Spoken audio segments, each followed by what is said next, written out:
គូនខ្មែរត្រូវចាំប្រវត្តិសាស្ត្រចំនួនដ៏រ៉ាំរ៉ៃក្នុងរយៈពេលជាង700ឆ្នាំមកនេះទំនាក់ទំនងរវាងខ្មែរនិងសៀមបានឆ្លងកាត់ដំណាក់កាលជាច្រើនចាប់ពីសង្គ្រាមស៊ីសាច់ហុតឈាមការបាត់បង់ទឹកដីរហូតដល់ការជ្រៀតជ្រែកផ្ទៃក្នុងមិនថាស្ថិតក្នុងកាលៈទេសៈណាក៏ដោយកត្តាដែលមិនអាចប្រកែកបានគឺការឈ្លានពាននិងការពង្រីកឥទ្ធិពលរបស់សៀមមកលើខ្មែរ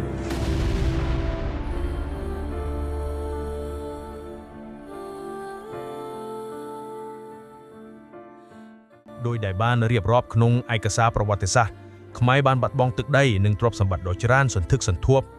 រួមទាំងអ្នកប្រាជ្ញនិងអ្នកជំនាញផងដែរប្រវត្តិ700ឆ្នាំមកនេះដូចរៀបរាប់ខាងលើទើបតែ30ឆ្នាំចុងក្រោយនេះទេដែលប្រជាជនខ្មែរស្គាល់រសជាតិសន្តិភាពពេញលេញជាពេលវេលាដ៏មានសុភមង្គលបំផុតរបស់ប្រជាជនខ្មែរដែលអាចឲ្យគ្រួសារបើកភ្លើងភ្លឺពេញផ្ទះមើលទូរទស្សន៍អង្គុយញ៉ាំបាយល្ងាចជុំគ្នាបានជំនួសប្រវត្តិសាស្ត្ររវាងខ្មែរនិងសៀមជាង700ឆ្នាំតាំងពីសង្គ្រាមស៊ីសាច់ហុតឈាមគ្នាពុះចែកដីរហូតដល់ល្បិចដំណាក់ខាងក្រោយអ្វីដែលមិនអាចប្រកែកបានគឺសៀមឈ្លានពានដីខ្មែររហូតថាកាលពីបុរាណកាលចុះយើងនាំគ្នាឈប់រំលឹកព្រោះដូនតាយើងបានទុកប្រាសាទថ្មជាច្រើនដើម្បីគ្រាន់ជាភ័ស្តុតាងការពារអត្តសញ្ញាណខ្មែរមានប្រាសាទមានសិលាចារឹកប៉ុណ្ណឹងហើយវានៅប្រឹងកែកលៃចោះទម្រាំដោយជាតិសាសន៍ផ្សេងបាត់ទាំងអក្សររលំទាំងថ្មអស់ទៀតនោះតែឥឡូវខ្ញុំត្រូវតែរំលឹករៀបរាប់សោដាចំនួននិងសង្គ្រាមរវាងខ្មែរនិងសៀមបន្តិចបងប្អូនស្ដាប់ហើយមានឯកសារបន្ថែមចាំដាក់ចូលខមមិនខាងក្រោមផងឆ្នាំ1238សុខូថៃបោះបោគឺជារជ្ជកាលចាប់ផ្ដើមរបស់សៀម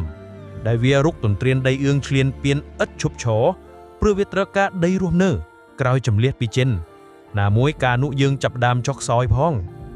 ឆ្នាំ1351សង្គ្រាមវៃលុកក្រុងអង្គរលើកដំបូងដោយនគរអយុធយាគ្រប់គ្រងបានដល់ឆ្នាំ1357យើងដណ្ដើមបានវិញតែអំឡុងពេលវាគ្រប់គ្រងនេះវាដឹកជញ្ជូនសម្បត្តិទ្រព្យយើងជាពិសេសអ្នកចេះដឹងរាប់សិបម៉ឺនអ្នកទៅស្រុកវាឆ្នាំ1380រហូតមកចំនួនរ៉ាំរ៉ៃវាលុកលុយយើងឥតស្រាក់ស្រានឆ្នាំ1414មានកំណត់ទូតកត់ត្រាដោយរាជវង្សមេងរបស់ចិនថាខ្មែរប្តឹងចិនរឿងចាំប៉ាវៃលុកខ្មែរភាគខាងកើតសៀមវៃលុកភាគខាងលិចឆ្នាំ1431ជាឆ្នាំដ៏ខ្លោចផ្សាគឺសៀមវាយបាយអង្គរដោយស្ដេចអយុធយាឈ្មោះបរមរាជាទី2យើងរើរាជធានីធ្លាក់ចូលគឹងយកខ្មៅងងឹតឆ្នាំ1500រហូតមកវាលុកលុយឥតស្រាក់ស្រានរហូតដល់គ្រប់គ្រងដំណាក់មុខក្រោយចាក់រុកវាំងយើងឡាយវល់ឆ្លោះគ្នាដោយសារវានឹងឆ្នាំ1580ស្ដេចយឿនបានលើកទ័ពវាយចូលដីសៀមវិញមានបំណងចង់ដណ្ដើមយកការបាត់បង់ដោយឆ្លៀតឱកាសសៀមកំពុងមានសង្គ្រាមជាមួយភូមាឆ្នាំ1591ស្ដេចសៀមវាយបកវិញឆ្នាំ1594វាវាយបែកលងវែកលើកនេះខ្លោចផ្សាម្ដងទៀតហើយវាប្រមូលអ្វីដែលមានតម្លៃទាំងអស់ទៅសៀមតែអ្នកចេះលើកនេះវាអត់យកទេគឺវាបង្ខំឲ្យធ្វើទេសការឬក៏សម្លាប់ចោលតែម្ដងឆ្នាំ1600រហូតមកក៏សៀមនៅលូកដៃផ្ទៃក្នុងវាំងយើងដែររហូតដល់មានឯកសារខ្លះថាវាចង់លើកដាក់នឹកណាឲ្យសោយរៀកសៃទៅវាចង់ហើយយើងក៏ចាប់ផ្ដើមយកយួនរទប់ម្ដងខាងអ្នកម្ដងខាងនោះវិលដូចអាប៉ោងខាតតែទឹកដីឆ្នាំ1620សង្គ្រាមប្រុកស៊ីលើកដំបូងដែលសៀមនិងយួនបានអុចអាលឲ្យរាជវង្សខ្មែរបែកបាក់ហើយវាបង្កជាចម្បាំងដណ្ដើមរាជផ្ទៃក្នុង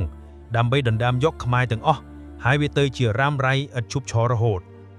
ឆ្នាំ1767ពេលក្រុងអយុធយាវាយបែកដោយនគរភូមាស្ដេចសៀមរត់មកភាគខាងកើតឆ្នាំ1771-73សង្គ្រាមប្រុកស៊ីម្ដងទៀតរវាងសៀមនិងយួនលើដីខ្មែរដែលទន្ទឹមគ្នានេះផងដែរសៀមកំពុងឈ្លានពាននគរឡាវយ៉ាងព្រៃផ្សាយផងហើយឆ្នាំ1778ក៏ឈ្លានពានឡាវទ្រង់ទ្រាយធំបែបវៀងច័ន្ទដែរដែលឯកសារខ្លះបាននិយាយថាសៀមសម្រាប់ឡាវឡើងរំកាលឆ្នាំ1833ទៅ1842សៀមយួនវាយគ្រាលើដីខ្មែរជាចម្បាំងដណ្ដើមអំណាចគ្រប់គ្រងលើខ្មែរឆ្នាំ1845ព្រះបាទអង្គឌួងស្នើក៏មានសន្ធិសញ្ញាសន្តិភាពរវាងសៀមនិងយួនដែលវាយតែលើដីខ្មែរឆ្នាំ1847សៀមឈ្នះហើយក៏គាំទ្រឲ្យព្រះបាទអង្គឌួងឡើងសោយរាជ្យហើយព្រះបាទអង្គឌួងក៏ចាប់ផ្ដើមរកផ្លូវ ទៅរកបារាំងដើម្បីឲ្យបារាំងបំបែកឥទ្ធិពលសៀមនិងយួនក្នុងរាជវង្សខ្មែរឆ្នាំ1863ព្រះបាទនរោត្តមបានចុះសន្ធិសញ្ញាអាណាព្យាបាលបារាំងលើខ្មែរឆ្នាំ1867សៀមព្រមទទួលស្គាល់បារាំងជាអាណាព្យាបាលខ្មែរហើយឈប់លូកដៃផ្ទៃក្នុងខ្មែរ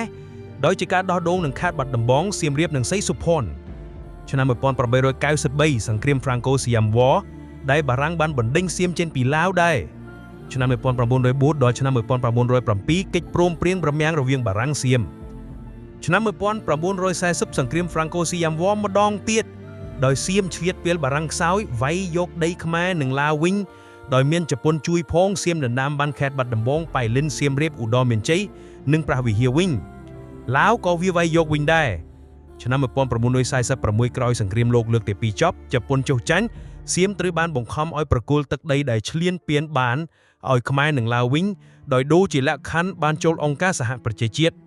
ឆ្នាំ1947ព្រំដែនខ្មែរសៀមបានកំណត់ឡើងវិញយោងតាមកិច្ចព្រមព្រៀងព្រំដែនរវាងបារាំងសៀមឆ្នាំ1904ដល់ឆ្នាំ1907ឆ្នាំ1954សៀមចាប់ផ្ដើមទាមទារយកប្រាសាទព្រះវិហារដោយដាក់ទ័ពគ្រប់គ្រាន់តែម្ដងថែមទាំងបន្ហក់ទង់ជាតិរកខ្លួននៅលើប្រាសាទខ្មែរទៀតភ្លាមក្រោយពេលទ័ពបារាំងចាប់ផ្ដើមដកចេញពីខ្មែរឆ្នាំ1959ព្រះបាទនរោត្តមបានប្តឹងទៅតុលាការឡាអេឆ្នាំ1962តុលាការឡាអេកាត់ឲ្យខ្មែរឈ្នះផ្ទុះចលនាជាតិនិយមជ្រុលនៅសៀមដុតសេចក្តីសម្រេចឡាអេចោលឆ្នាំ1970ក្រោយយានធាក់ចូលក្នុងសង្គ្រាមស៊ីវិលសៀមទន្ទ្រាននឹងកាន់កាប់ផ្នែកនៃបណ្ដោយព្រំដែនឆ្នាំ1979ក្រោយការដោះរលំរបស់ប៉ុល ពត ប្រជាជនខ្មែរដែលរត់ភៀសសិកទៅសៀមបានបាញ់បង្ខំឲ្យវិលចូលខ្មែរវិញតាមភ្នំដងរែកដែលជាសោកនាដកម្មដ៏ឃោរឃៅសម្រាប់ជនភៀសសិកខ្មែររាប់ម៉ឺននាក់ឆ្នាំ1980ចាប់ផ្ដើមមានយន្តការអាស៊ាន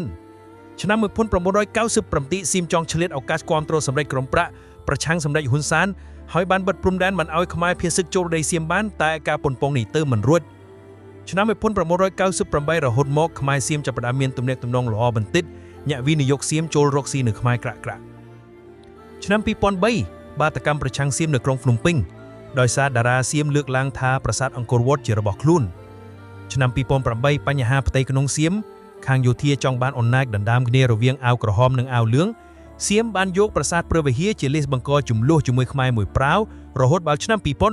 2011ឆ្នាំ2020ពេលចលនាឆ្ពោះទៅមុខ Moving Forward ទទួលបានការគាំទ្រខ្លាំងពួកយោធាភ័យក៏ចាប់ផ្ដើមល្បិចដដែលឆ្កឹះឲ្យមានបញ្ហាព្រំដែនជាមួយខ្មែរជាពិសេសប្រាសាទព្រះវិហារនិងកោះគុតឆ្នាំ2025ផ្ទុះអាវុធនៅប្រាសាទតាមបន្ធំនេះត្រួសបើមានឯកសារកត់ត្រាពីខាងចិនវិញអាចនឹងមានច្រើនហើយលំអិតជាងនេះបើឆ្លួមលឹងហើយខ្មែរនៅតែសុកចិត្តនៅទ្រាំអត់ធ្មត់សុំតែមួយរស់វាមិនឲ្យយើងរស់បានសុខទៀតការប្រមាថដោយយកខ្មែរធ្វើជាលបែងនយោបាយផ្ទៃក្នុងរបស់សៀមនេះគឺជាកំណត់ត្រាថ្មីមួយដែលនឹងធ្វើឲ្យស្នាមប្រេះឆារវាងប្រទេសទាំងពីរកាន់តែមុតជ្រៅជាងមុនដោយសារតែសម័យកាលយុវជនចំនួនថ្មីនេះមានព័ត៌មាននិងការយល់ដឹងលឿនទាំងយុវជនខ្មែរនិងសៀមនឹងចងចាំទុកនៅចំនួននេះក្នុងចិត្តគំនិតនិងអារម្មណ៍ខុសត្រង់ថាខ្មែរចិត្តជាសាមគ្គីគ្នាគំនិតច្នៃប្រឌិតរស់ឈប់ពឹងសៀមនិងមានអារម្មណ៍ដកជាប់នឹងការប្រមាថមួយនេះសៀមចិត្តច្រណែនក្តៅក្រហាយខ្ញៀនគំនិតចង់តែឈ្នះមិនស្រាប់ហេតុផលនិងអារម្មណ៍ប្រមាថកាន់តែខ្លាំងចុះផ្សះផ្សាបានទេថាបាន700ឆ្នាំហើយនៅបានចុះតម្រាំអីលើគ្រាន់តែថាស្នាមលើកនេះបើចង់ឲ្យខ្មែរជំនាន់ក្រោយកម្មមាត់មិនអ៊ីមិនស្ដីមិនរំលឹកប្រហែលមិនបានដូចមុនទេផ្សះផ្សាបានតែខ្មែរគ្រប់រុកនឹងមូលសៀមក្នុងក្រសែភ្នែកថ្មីមួយមិនមែនជាក្រសែភ្នែកអត់ឃ្លាននឹងរងគ្រោះដោយសារការឈ្លានពានលុកលុយដោយមុនទេតែជាក្រសែភ្នែកប្រកបដោយមោទនភាពនិងពោពេញដោយការជឿជាក់ថាខ្មែរគ្រឿងយុគសម័យតេជោដាប់ប្រទេសគឺខ្លាំងក្លាតែមិនរឹងរូសទុនភ្លុនតែមិនទុនជ្រៀតជ្រាយស្រក់ទឹកភ្នែកតែមិនមែនយំប្រវត្តិ700ឆ្នាំមកនេះដូចរៀបរាប់ខាងលើទើបតែ30ឆ្នាំចុងក្រោយនេះទេដែលប្រជាជនខ្មែរស្គាល់រសជាតិសន្តិភាពពេញលេញជាពេលវេលាដ៏មានសុភមង្គលបំផុតរបស់ប្រជាជនខ្មែរ